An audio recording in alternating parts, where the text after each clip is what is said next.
So my big goal for 2017 was to get 1 million views on YouTube, and I passed that actually about a week ago. So I'm a couple weeks early, and I'm getting a couple thousand views a day. So it took a while to get to 1 million views. In this video, I just want to talk a little bit about what that process looked like. I hope it's encouraging to anybody else who's thinking about making videos on YouTube. I also want to thank everybody who subscribed or who's followed me on YouTube.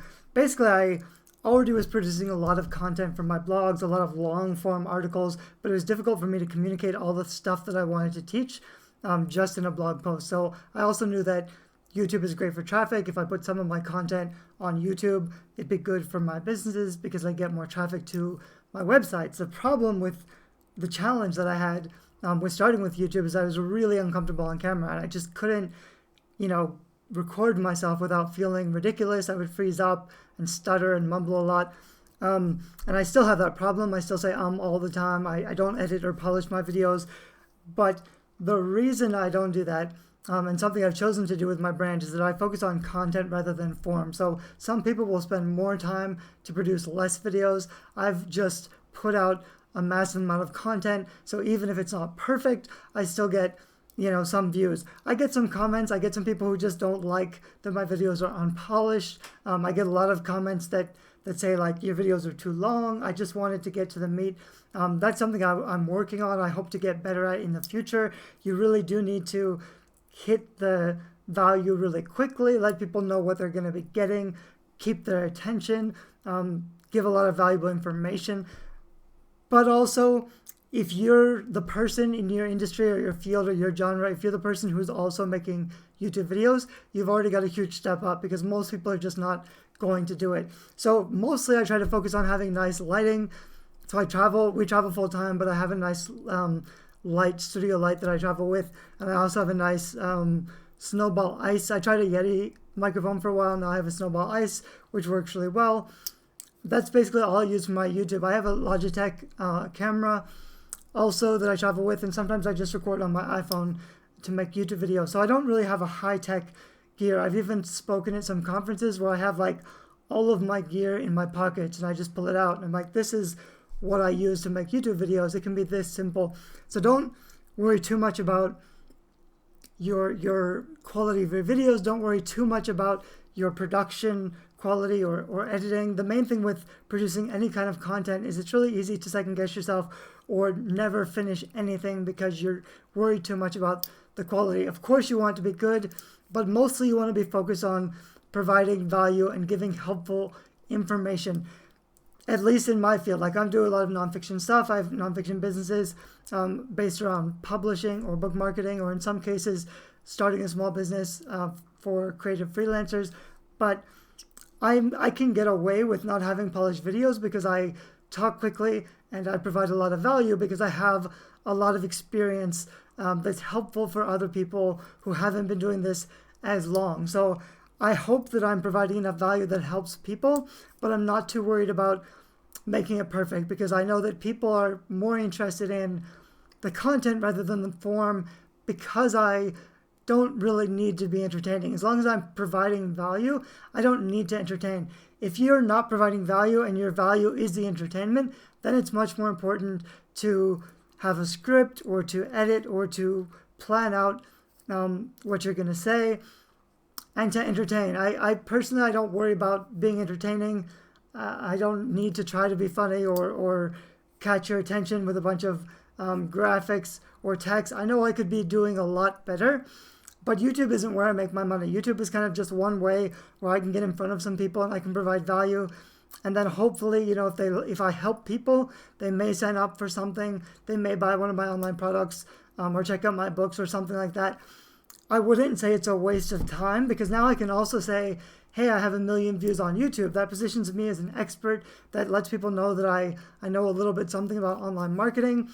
How did I get 1 million views on YouTube? I really didn't do very much. I didn't do a lot of promotion. I'm sure my keywords are all screwed up. I don't even use thumbnails on most of my videos, which I really need to do. And it's a pretty simple process to just take.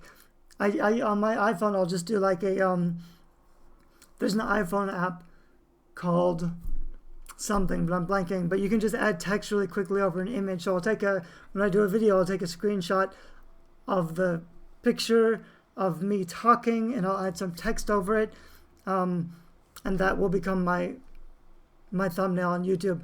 I don't do that on all my videos. What I'll usually do is see which of my videos get the most traffic, and if a video is getting a lot of traffic, I'll make a thumbnail for that video, or change the description or the tagline or the subtitle to try to make it improve a little bit better.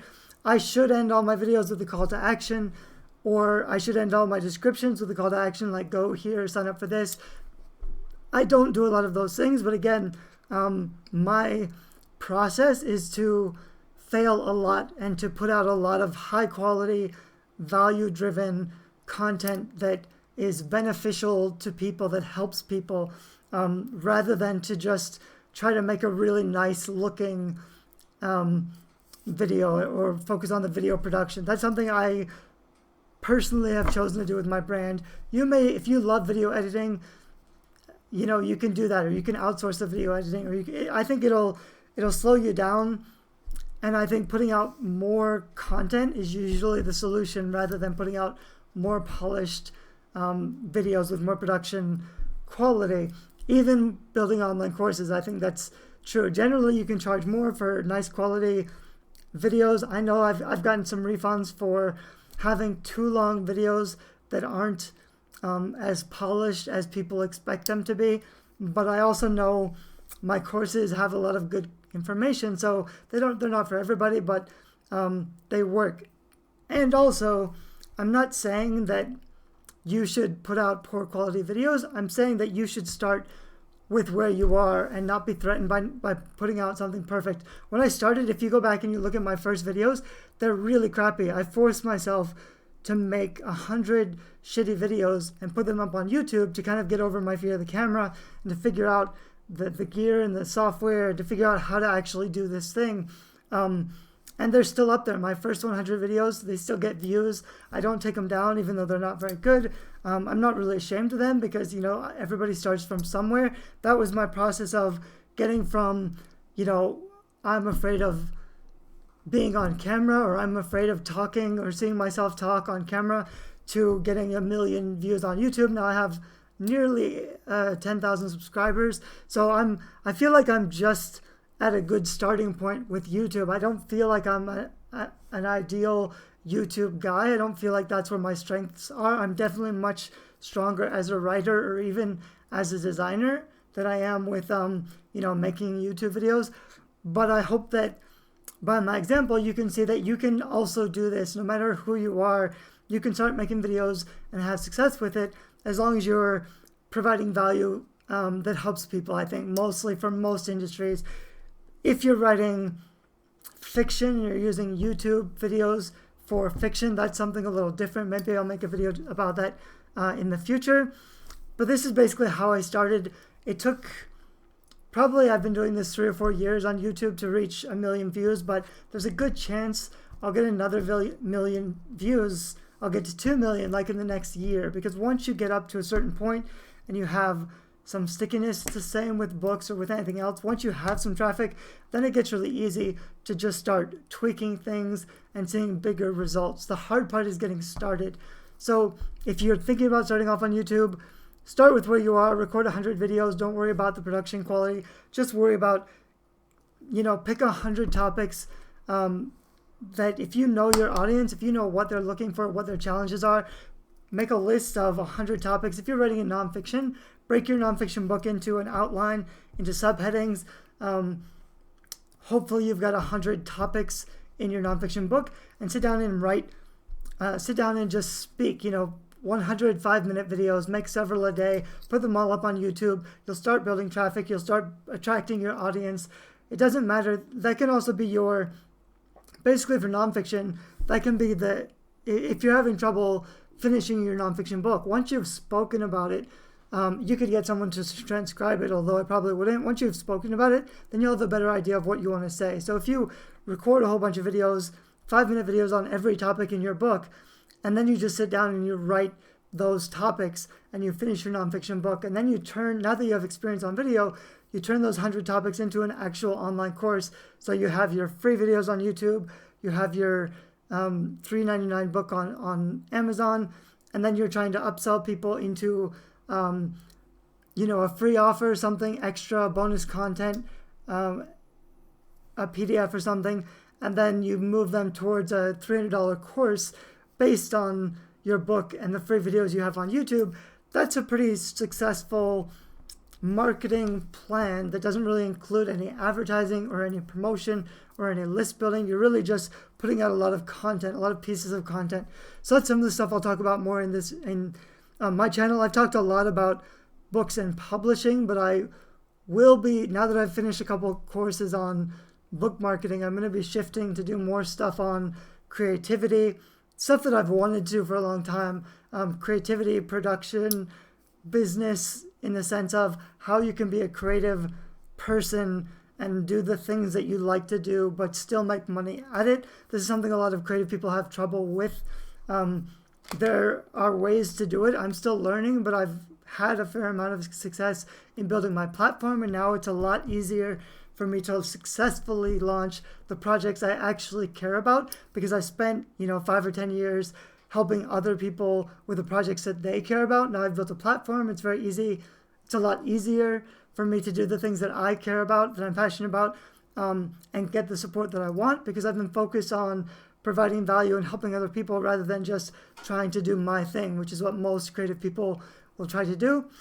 So if you have watched any of my videos, I hope you'll subscribe. I hope you'll also do me the favor. It's my birthday today. It's December 22nd. So if my videos have been helpful, make a blog post about your favorite Derek Murphy videos, or share your favorite video on Twitter or Facebook. If you can try to introduce my brand, I know, as imperfect as it is, if it's provided any value or been helpful to you, the comments really help, the likes really help. But mostly, if you can, if you have a blog or a website and you can link back to my YouTube channel or embed any of my videos in your blog post and link back to my main site, Creativity, or some of my other sites like DIY book covers or DIY book formatting.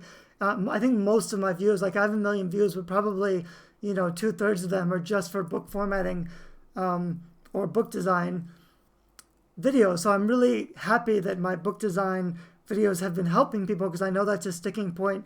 It's a challenge a lot of authors face, because they don't want to hire an expensive designer, but they have to publish their books, so they want to do it themselves. So I've made a lot of videos. I'm going to continue to make a lot of tools and resources and templates to help authors publish better looking books. But if my resources have helped, please do make a blog post linking back to some of my best videos or to my websites, because that helps me helps me help more people. Anyway, thanks a lot for subscribing. Thank you so much for watching my videos. I'm amazed that I'm doing as well as I am on YouTube, despite having what I call crappy videos. I think they're good enough to provide value, which is what I hope for. But I also plan and hope to get better with experience. So I do hope to overcome some of the drawbacks of my videos and get better at doing videos. So maybe in 2018, I'll get my act together and provide better content for you. But thanks again. Happy holidays. Bye-bye.